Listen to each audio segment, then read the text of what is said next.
Let's start with some governance issues because the executive director of the Institute of Democratic Governance, IDEG, has proposed major reforms in Ghana's political system to make political party funding unattractive for private investors during elections.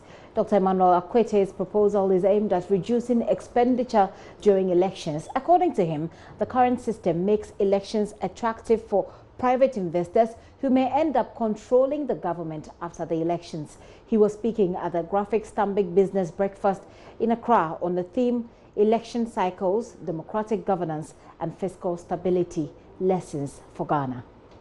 That would enable us, achieve the goals we've set ourselves in growing the economy, strengthening it.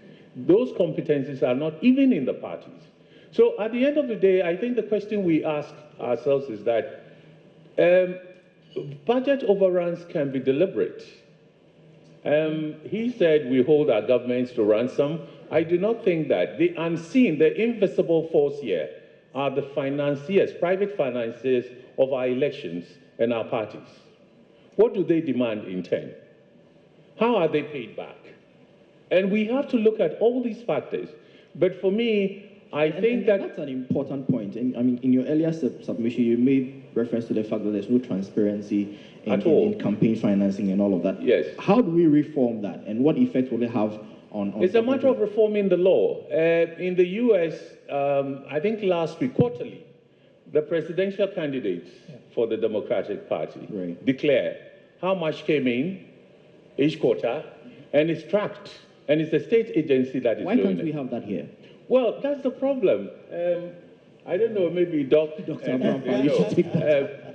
But we don't have it, which means that the framework, the legal framework within which our parties are operating, need to be reviewed and probably updated. Trends have outgrown it. There is no effective financial monitoring of those who finance elections.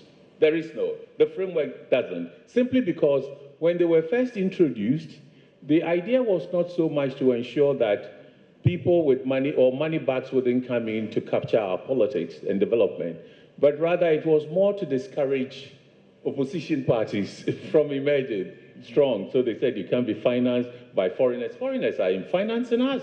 It's spoken all over the place, and we can't do anything about it. So we need a moment to look at all these laws. Okay, because there's no country where financing of parties and elections are as free. Dr. Akwete there, he also thinks the Electoral Commission in its current form lacks the capacity to monitor the operations of the various political parties in the country. The Electoral Commission, combining elections, boundary demarcation, and all those businesses. They have too much on their hands. Too much on their hands. And also, I think that they've been overtaken by the developments, because we do not even know the kind of monies that go into elections, the huge giant billboards. Do they have the capacity just to concentrate on tracking financing and asking the parties questions? This is a whole infrastructure if you go to other countries. Take, for instance, Israel.